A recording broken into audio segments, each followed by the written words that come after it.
સુરત જિલ્લા કલેક્ટર તેજસ પરમારે વસ્તી ગણતરીના સત્તાવાર પોર્ટલ પર ઓનલાઈન વિગતો ભરી નાગરિકોને ડિજિટલ સ્વગણતરીમાં જોડાવાનો અનુરોધ કર્યો હતો।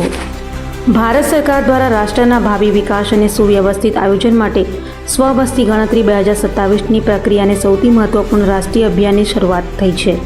ભારત સરકારના વિશેષ ડિજિટલ સુવિધા સ્વગણતરી અભિયાન અંતર્ગત સુરત જિલ્લા કલેક્ટર કચેરી ખાતેથી જિલ્લા કલેક્ટર તેજસ પરમારે અભિયાનના ચોથા દિવસે કલેક્ટર કચેરીથી ઓનલાઈન પોર્ટલ પર પરિવારની વિગતો ભરીને આ રાષ્ટ્રીય કાર્યમાં પોતાની સક્રિય ભાગીદારી નોંધાવી હતી।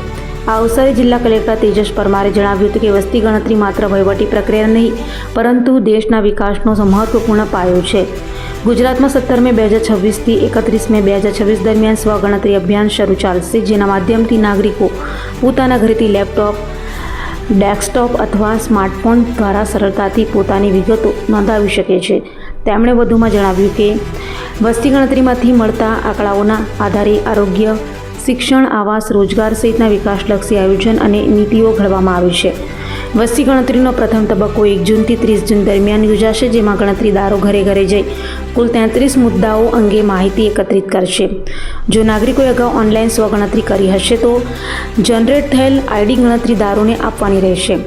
વધુમાં કહ્યું હતું કે તેમણે પોતે પણ સ્વગણતરી પ્રક્રિયામાં ભાગ લઈને પોતાના ઘરની માહિતી નોંધાવી છે અને આ પ્રક્રિયા ખૂબ જ સરળ તથા સુલભ છે।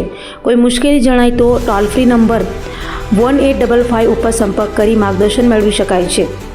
તમામ નાગરિકોને આ રાષ્ટ્રીય અભિયાનમાં સક્રિય ભાગ લેવા અને દેશના વિકાસ માટે સહભાગી બનવા અનુરોધ કરવામાં આવ્યો હતો।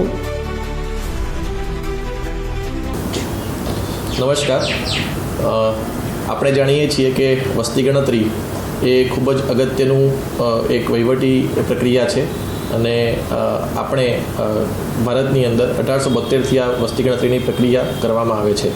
તો આ સંદર્ભે આ 2026-27માં વસ્તી ગણતરીનો પ્રારંભ થઈ ચૂક્યો છે અને ગુજરાતમાં તારીખ 17મી મેથી 31મી મે દરમિયાન વ્યક્તિ પોતાના ઘરે બેઠા ઓનલાઈન લેપટોપના માધ્યમથી અથવા ડેસ્કટોપના માધ્યમથી અથવા સ્માર્ટફોનના માધ્યમથી પોતાનું સ્વગણતરી કરી શકે છે, એટલે કે સેલ્ફ ઇન્યુમરેશન કરી શકે છે।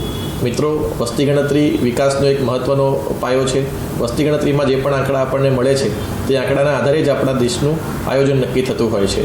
એટલે મારી સૌ તમામ નાગરિક મિત્રોને ખાસ વિનંતી છે કે વસ્તી ગણતરીની પ્રક્રિયામાં આપણે ભાગ લઈએ।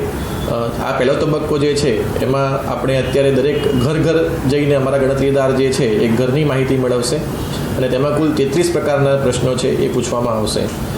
પહેલા તબક્કાની જે કામગીરી છે આમ તો 1 જૂનથી લઈને 30 જૂન સુધી ચાલવાની છે, પરંતુ તેના પહેલાં સૌ પ્રથમ વખત આપણે વ્યક્તિને પોતાને પણ પોતાની બાબત અથવા તો માહિતી છે એ આપવાની એક આ વખતે પહેલ કરવામાં આવી છે, જે અંતર્ગત 17મી મેથી 31મી મે દરમિયાન પોતે પોતાના ઘરે બેસીને મેં અગાઉ જણાવ્યું તેમ પોતાની માહિતી ભરી શકે છે, એટલે કે સેલ્ફ ઇન્યુમરેશન કરી શકે છે।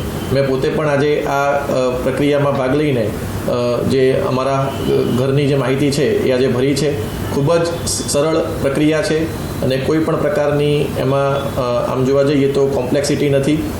પોતાની રીતે સ્માર્ટફોનની ઉપર અથવા તો પછી લેપટોપ અથવા તો ડેસ્કટોપમાં અથવા ઇન્ટરનેટના કોઈ પણ જગ્યાએથી માધ્યમથી તમે પોતાના ઘરની જે વિગતો છે એ આ સેલ્ફ ઇન્યુમરેશન ડ્રાઈવમાં ભરી શકો છો। જો કોઈ પણ પ્રકારની તકલીફ જણાય તો તમે 1855 એટલે કે 1855 નંબરનો પણ સંપર્ક કરીને માહિતી મેળવી શકો છો। આપણે આશા રાખીએ છીએ કે વધુમાં વધુ લોકો પોતાની રીતે આ ગણતરીમાં ભાગ લે। ત્યારબાદ 1 જૂનથી 30 જૂન દરમિયાન જ્યારે અમારા ગણતરીદાર આપના ઘરે આવે તો જો પોતે જો માહિતી ભરેલી હશે તો એક આઈડી જનરેટ થયેલો હશે, એ આઈડી તમારે એમને ખાલી આપવાનો રહેશે અને જો એ સેલ્ફ ઇન્યુમરેશન નહીં કરેલું હોય તો પછી એ ગણતરીદાર જ્યારે કોઈ પણ પ્રશ્ન પૂછે તો તમારે એ પ્રશ્નનો જવાબ આપવાનો રહેશે। પરંતુ આજે અત્યારે જે મારું સૂચન છે સૌને અને જે નમ્ર વિનંતી છે કે 17મી મેથી 31મી મે દરમિયાન તમે પોતાની જે માહિતી છે એ તમે ભર્યું તો એ ખૂબ જ સરળતાથી આપણે કરી શકીએ છીએ અને એનો ઉપયોગ જે છે આપણે આગળ વસ્તી ગણતરી દરમિયાન કરવાના છીએ। એટલે સૌ મિત્રોને ફરીથી મારી વિનંતી છે। આભાર। જય હિન્દ।